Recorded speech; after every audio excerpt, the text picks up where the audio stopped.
Hi everyone, welcome to our YouTube channel. आज मैं आपके सामने स्प्लिट एसी को लेकर डिस्कस करूंगा या फिर स्प्लिट एयर कंडीशनर। जनरली हम जानते हैं जो एयर कंडीशनर है वो बहुत तरीके का होता है, जैसे विंडो एयर कंडीशनर व विंडो एसी, फिर स्प्लिट एसी, फिर सेंट्रलाइज एसी, पैकेज एसी, काफ़ी तरह का एसी आज के दिन में अवेलेबल है। तो उसमें ही मैं आज स्प्लिट एसी को लेके आपके सामने डिटेल में डिस्कशन में जाऊंगा। तो स्प्लिट एसी जनरली जो है मैं बता देता हूँ आपको, तीन तरह का अवेलेबल होता है, वॉल माउंटेड, सीलिंग माउंटेड और फ्लोर माउंटेड। तो पहले आइए आप लोग समझते हैं कि स्प्लिट एसी होता क्या है। जैसे कि इसके नाम में बताया गया स्प्लिट, स्प्लिट मतलब हम जानते हैं कि दो टुकड़ों में डिवाइड किया हुआ, मतलब अलग अलग किया हुआ। तो इसमें भी जो स्प्लिट एसी है इसमें भी सिस्टम जो है दो पार्ट में डिवाइडेड है। ठीक है, उसमें दो पार्ट क्या क्या है, एक पार्ट जो है वो घर के अंदर लगा रहता है और एक पार्ट जो है घर से बाहर लगा रहता है, जिस कारण से इसका नाम रखा गया स्प्लिट एसी। मतलब पार्ट को दो पार्ट में डिवाइड करके रखा गया, इसलिए स्प्लिट एसी, जो कि विंडो एसी में नहीं होता है। तो स्प्लिट एसी में जो दो भाग में डिवाइड किया गया उसमें, तो उसमें एक यूनिट जो घर के अंदर लगा रहता है उसको बोलते हैं इंडोर यूनिट या फिर आईडीयू, इंडोर यूनिट या फिर आईडीयू। और जो यूनिट घर से बाहर रखा जाता है उसको बोलते हैं आउटडोर यूनिट या फिर ओडीयू। ठीक है, तो आइए जानते हैं इंडोर यूनिट में क्या क्या चीज होता है और आउटडोर यूनिट में क्या क्या चीज होता है। तो देखिए, इंडोर यूनिट में जनरली जो जो चीज होता है वो जैसे होता है, जैसे कूलिंग कॉयल या फिर इवापोरेटर कॉयल, इसमें एक ब्लोअर होते हैं। चलिए आप मैं पहले बता देता हूं कि स्प्लिट एसी में क्या क्या पार्ट होता है, ठीक है, जो कि यहाँ पर ने नोट करके रखा है। तो जो refrigeration and air conditioning system का हार्ट होता है उसको मैंने पहले लिखा कंप्रेसर। इस स्प्लिट एसी में भी इसको ठीक तरह से चलाने के लिए एक कंप्रेसर तो चाहिए ही चाहिए, तो इसलिए पहला पार्ट होता है कंप्रेसर। देन होता है कंडेंसर। तो कंडेंसर में रेफ्रिजरेंट जाके कंडेंस होता है, लिक्विड में ट्रांसफर होता है, वो आप जानते हैं वेपर से लिक्विड होता है। जब कंप्रेसर में रेफ्रिजरेंट कंप्रेस होता है, वेपर स्टेट में जाता है कंडेंसर में, वहाँ पे वो सेंसिबल हीट और लेटेंट हीट दोनों रिजेक्ट करने के बाद वो लिक्विड में ट्रांसफर होता है, वो उस पोर्शन का नाम है कंडेंसर। देन है एक्सपेंशन डिवाइस। ठीक है, एक्सपेंशन डिवाइस में क्या होता है, लिक्विड कंडेंसर जाके जितना मात्रा में चाहिए उतना मात्रा में सप्लाई होता है, प्रेशर को वो रिड्यूस करता है। तो ये हो गया एक्सपेंशन डिवाइस। तो जनरली जो स्प्लिट एसी है इसमें हम लोग क्या करते हैं, कैपिलरी एक्सपेंशन डिवाइस यूज करते हैं। ठीक है, इसका साइज होता है 0.075 टू 0.077 इंच तक हम लोग इसका कैपिलरी का डाया यूज करते हैं और 5 से 7 फुट लेंथ रखते हैं। ठीक है, तो कैपिलरी एक्सपेंशन डिवाइस यूज होता है। फिर होता है इवापोरेटर। इवापोरेटर को इंडोर के समय कूलिंग कॉयल भी कहा जाता है। इवापोरेटर में जाने के बाद ही वो क्या होता है, हीट का एक्सचेंज होता है, मतलब घर से जो गर्मी है वो इवापोरेटर कॉयल में हवा के द्वारा इवापोरेटर कॉयल उसको सोक कर लेता है और रूम को, स्पेस को ठंडा करता है। तो ये हो गया इवापोरेटर कॉयल। फिर है फैन मोटर। फैन मोटर लगा रहता है कंडेंसर में। ठीक है, तो कंडेंसर में क्या होता है, फोर्स टाइप कंडेंसर है, मतलब उसमें हवा जो है उसमें फोर्सफुली इसके द्वारा प्रवाहित होता है, तो इससे हीट रिलीज हो जाता है। तो इसलिए एक फैन मोटर रहता है और एक रहता है ब्लोअर। ब्लोअर रहता है इंडोर यूनिट में, जैसे आउटडोर यूनिट में रहता है फैन मोटर और इंडोर यूनिट में रहता है ब्लोअर मोटर। ठीक है, फिर है फिल्टर। तो इंडोर यूनिट में जो हवा रिसर्कुलेट होता है, घर का हवा ही रिसर्कुलेट होता है, तो हवा के साथ क्या होता है, जब वो कैच करता है उसमें क्या होता है, धूल होता है, बैक्टीरिया होता है, फंगी होता है, ये सब जो है फिल्टर पकड़ लेता है। अगर ये फिल्टर नहीं रहता तो हवा में जो धूल या फिर जो भी मैंने बोला बैक्टीरिया, फंगी, ये सब जाके कूलिंग कॉयल के ऊपर जमता और कूलिंग कॉयल में एक लेयर सा बन जाता है। इससे हीट ट्रांसफर में परेशानी पैदा होता और जो सिस्टम का एफिशिएंसी है ठंडा करने का वो डाउन हो जाता, जिस कारण से ये ना हो इसलिए इस पर फिल्टर लगा रहता है। ठीक है, फिल्टर भी बहुत तरह का होता है, इसको लेके भी एक दिन क्लास करूंगा। हेपा फिल्टर होता है, इलेक्ट्रॉनिक फिल्टर होता है, फिर वायर मैश टाइप फिल्टर होता है, तो बहुत तरह का फिल्टर लगा रहता है। फिर है पीसीबी। पीसीबी का मतलब है प्रिंटेड सर्किट बोर्ड। तो इसका इंडोर यूनिट में एक पीसीबी भी रहता है। उस पीसीबी में क्या होता है, बहुत सारे इलेक्ट्रॉनिक्स पार्ट्स रहता है, जिससे हम जानते हैं कि जो स्प्लिट एसी है रिमोट कंट्रोल से चलता है। उसी में हम लोग ठंडा कम ज़्यादा कर सकते हैं, रिलेटिव ह्यूमिडिटी बढ़ा सकते हैं, एयर वेलोसिटी बढ़ा सकते हैं, ब्लोअर को कम कर सकते हैं, या फिर सिस्टम को बंद कर सकते हैं। तो ये सारे चीज़ जिससे द्वारा ऑपरेट होता है उसको बोलते हैं PCB, printed circuit board. Then है कपर ट्यूबिंग। ये सिस्टम में जितना भी रेफ्रिजरेंट है, इंडोर से आउटडोर या फिर इंडोर से कंप्रेसर में ऐसे मूवमेंट करने के लिए कॉपर ट्यूबिंग लगा रहता है। उसका साइज क्या होता है मैं आपको बताऊंगा धीरे धीरे। फिर होता है सर्विस वाल्व। ये जो पोर्शन मैंने ड्रॉ कर रखा है इसको बोलते हैं सर्विस वाल्व। सर्विस वाल्व के द्वारा हम क्या कर सकते हैं, ये जो यूनिट है उसको हम सर्विसिंग कर सकते हैं। ठीक है, सर्विसिंग बोले तो अगर सिस्टम खराब हो गया या फिर सिस्टम को खोलना है तो इसके द्वारा हम क्या कर सकते हैं, इसमें रेफ्रिजरेंट को स्टोर कर सकते हैं, या फिर अगर रेफ्रिजरेंट निकल जाता है, गैस लीक हो जाता है, तो हम इसमें रेफ्रिजरेंट डाल सकते हैं। वो मैं आपको बताऊंगा जब मैं एक्सप्लेन करूंगा। तो इसलिए इसमें सर्विस वाल्व लगा रहता है। तो ये सारे जो पार्ट्स है जनरली स्प्लिट एसी में लगा रहता है। एक चीज और बता देता हूँ, इसमें जो कंप्रेसर है इसमें इसमें रोटरी और रेसिप्रोकेटिंग टाइप कंप्रेसर लगा रहता है। ठीक है, रोटरी भी हो सकता है या फिर रेसिप्रोकेटिंग कंप्रेसर लगा रह सकता है। तो ये सारे पार्ट इसमें लगा होता है। अब आइए समझते हैं कि इंडोर में क्या क्या पार्ट होता है और आउटडोर में क्या क्या पार्ट होता है। तो इंडोर में एक ब्लोअर मोटर होता है, ठीक है, कूलिंग कॉइल होता है या फिर इवापोरेटर कॉइल बोल सकते हैं, पीसीबी होता है, फिर फिल्टर होता है, और ये ग्रिल टाइप का होता है, प्लास्टिक का बना हुआ ग्रिल टाइप का होता है। ये सारे इंडोर पार्ट में रहता है। और आउटडोर पार्ट में क्या क्या होता है, आउटडोर पार्ट में कंप्रेसर रहता है, कंडेंसर रहता है, फैन मोटर रहता है, इसमें वायरिंग किया हुआ रहता है, इसमें कैपेसिटर वगैरह रहता है, और सर्विस वाल्व रहता है। ठीक है, एक्सपेंशन डिवाइस इसमें देख रहे हैं आप लोग कि एक्सपेंशन डिवाइस भी है, लेकिन expansion device actually outdoor unit का पार्ट नहीं है, ये इंडोर यूनिट का ही पार्ट है। तो कभी कभी इंटरव्यू में या फिर क्वेश्चन में आपको पूछा जाएगा, जैसे जब आप लोग प्रैक्टिकल क्लास करोगे तब आपको वाइवा में पूछ सकते हैं कि जो कैपिलरी एक्सपेंशन डिवाइस है वो एक एसी का, स्प्लिट एसी का इंडोर का पार्ट है कि आउटडोर का पार्ट है। तो एक्चुअली ये इंडोर का ही पार्ट है, लेकिन इसमें आउटडोर में क्यों लगा रहता है, ये क्वेश्चन आपके मन में आएगा।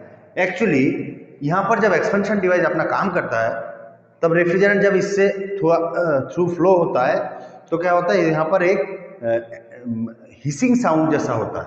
हिसिंग साउंड क्रिएट होने के कारण ये अगर इंडोर में लगा रहता है तो ये बहुत मतलब खराब होता है, नॉइज लेवल बढ़ा देता है रूम का, हिसिंग साउंड। बहुत लोग इससे परेशान हो जाते हैं, इस कारण से इसको यहाँ से रिमूव करके आउटडोर के एक साइड में बैठा दिया गया। ठीक है, तो ये आपको पूछ सकते हैं कि इंडोर पार्ट क्या क्या है, आउटडोर पार्ट क्या क्या है। तो जो कैपिलरी एक्सपेंशन है ये लगा रहता है आउटडोर में, लेकिन है ये इंडोर का पार्ट। ठीक है, ये क्यों हटाया गया, ये हिसिंग साउंड को रिमूव करने के लिए।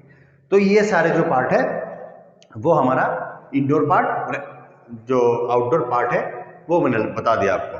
अब आप जानते हैं कि इसको जब मैं इंस्टॉल करूंगा तो कैसे कर सकता हूं। मान लीजिए मैंने किसी रूम में इंडोर को लगा दिया, आउटडोर को कहाँ लगाऊंगा, आउटडोर को ऑब्वियसली बाहर लगाऊंगा। हाँ, इसको लगाने का भी कुछ तरीका होता है। जैसे मान लीजिए आउटडोर को मैंने इस तरह से लगाना है जहां पर हवा का मूवमेंट अच्छा हो, धूप पूरा दिन वहां ना गिरे।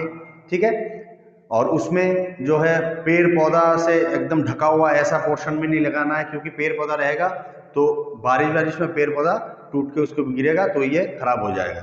तो मतलब जहां पर ओपनिंग है, हवा ठीक तरह से आ जा सकता है, धूल मिट्टी कम हो, उस जगह पे हम लोग आउटडोर को लगाएंगे। अब आउटडोर कितना दूर लगाएंगे, सिस्टम से इंडोर से आउटडोर जितना डिस्टेंस बढ़ेगा उतना उसका एफिशिएंसी घटेगा। समझे, मतलब इंडोर जहां लगाया, आउटडोर अगर बहुत दूर लगा दिया तो इसमें क्या होगा, जो एक्सपेंशन डिवाइस से रेफ्रिजरेंट जब लिक्विड हो जाएगा उसके बाद अगर डिस्टेंस बढ़ा देंगे तो उसका क्या होगा, फ्लश गैस आ सकता है, उसका एफिशिएंसी डाउन होगा। जिस कारण से आप देखना इंडोर और आउटडोर के बीच में जो लाइन है उसको इंसुलेट किया रहता है। ठीक है, ताकि हीट लॉस ना हो। तो इसका भी एक थंब रूल है, अगर मैंने इंडोर को और आउटडोर को अगर वर्टिकली बैठाता हूँ, ऊपर की तरफ डिस्टेंस वर्टिकली रख रहा हूँ, तो इसका डिस्टेंस मैक्सिमम 12 मीटर होना चाहिए, 12 मीटर। और अगर मैं हॉरिजॉन्टल लगा रहा हूँ, जैसे यहाँ पर इंडोर लगाया और बाहर में ऐसे ही हॉरिजॉन्टली में आउटडोर को लगाया, तो हॉरिजेंटली डिस्टेंस जो है मैक्सिमम 6 मीटर इज अलाउबल। और अगर वर्टिकल डिस्टेंस जैसे रूम में मैंने लगा दिया इंडोर को और छत में लगाया ले जाके आउटडोर को, तो मैक्सिमम अलाउबल डिस्टेंस है 12 मीटर। अब आप पूछेंगे कि ये फिक्स क्यों है? ये इसलिए फिक्स है कि जब कंप्रेसर चलता है और सिस्टम में रेफ्रिजरेंट चलता है तो क्या होता है कि कंप्रेसर के साथ हर टाइम थोड़ा थोड़ा तेल जो है पूरा सिस्टम में घूमता है, और अगर डिस्टेंस आप ठीक से मेंटेन नहीं करोगे तो ये तेल जितना भी निकल जाएगा कंप्रेसर से उसको फिर रिटर्न होना होता है कंप्रेसर में रेफ्रिजरेंट के साथ। वो अगर रिटर्न नहीं होगा तो फिर इवापोरेटर कॉइल और कंडेंसर कॉइल बस सिस्टम पूरा जाम हो जाएगा और कंप्रेसर खराब होगा, कंप्रेसर में तेल का कमी हो जाएगा। इसलिए ऑयल रिटर्निंग के लिए ये दोनों डायमेंशन जो जितना भी दिया गया वर्टिकली कितना 6 मीटर और हॉरिजेंटली जो है 12 मीटर हमें मेंटेन करना ही होगा, ठीक है, ऑयल रिटर्न के लिए। ये है थंब रूल। तो क्या बोला, हॉरिजेंटली 12 मीटर और वर्टिकली 6 मीटर, ठीक है। और ध्यान रखना अगर आप लोग कहीं पर भी इंस्टॉल करने जा रहे हो तो कोशिश करना कि इंडोर और आउटडोर जो है वो एक लेवल पे हो तो अच्छा है।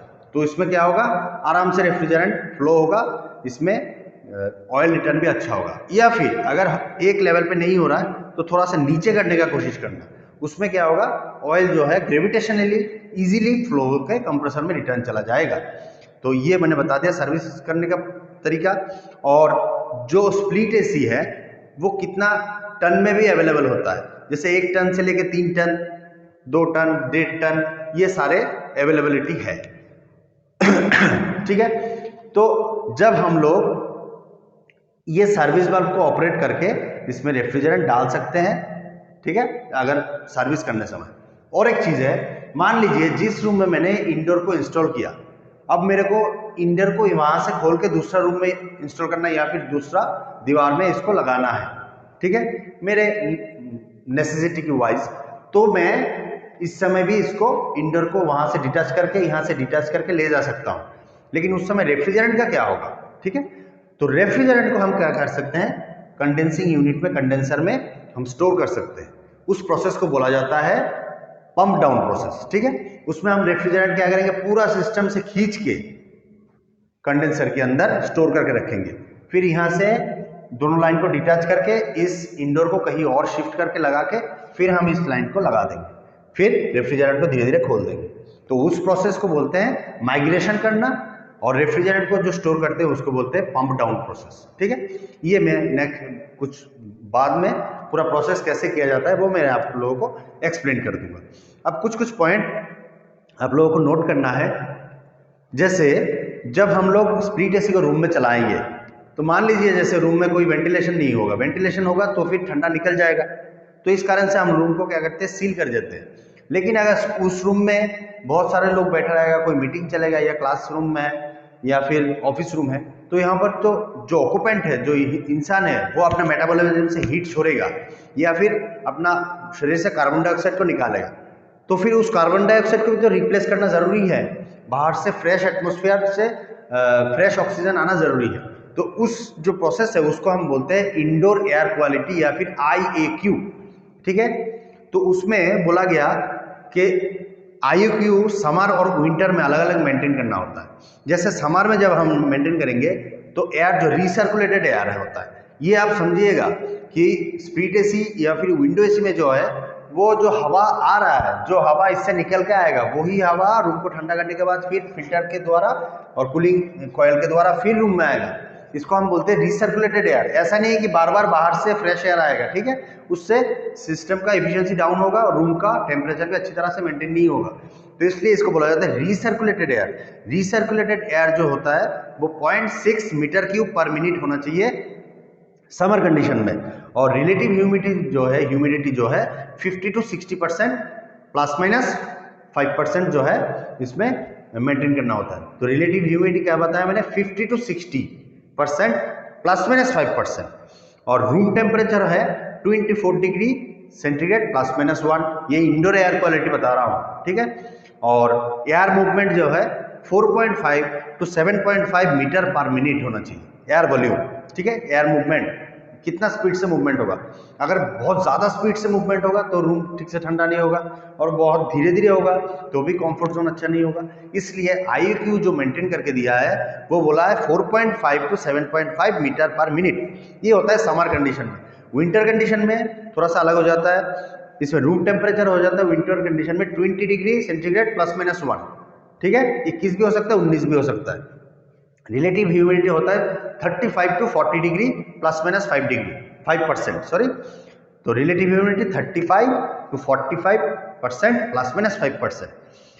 तो उसमें एक चीज आप लोगों को नोट करना होगा, जो मैंने बताया था हिसिंग साउंड, मतलब नॉइज लेवल कितना होना चाहिए, 20 to 30 डेसिबल, इतना नॉइज लेवल हमें मेंटेन करना चाहिए, ठीक है। और एयर मूवमेंट जो है वो जो थंब रूल बताते हैं कि 5 CFM पर पर्सन होना चाहिए, ठीक है। अब कितना परसेंट है, कितना एयर मूवमेंट होना चाहिए वो आप कैलकुलेट कर सकते हैं। और CO2 का लेवल जो है वो 1000 ppm मेंटेन करना होगा, ठीक है, 1000 ppm। अगर CO2 लेवल इससे ज़्यादा बढ़ जाएगा तो जो ऑक्यूपेंट होगा उसको दिक्कत हो सकता है, इसलिए 1000 ppm हमें मेंटेन करना होता है, ठीक है। ये सारे था IAQ। और इसमें इंडोर में एक पार्ट लगा रहता है जिससे रूम का टेम्परेचर मेंटेन किया जा सकता है, उसको बोलते हैं थर्मोस्टेट, ठीक है।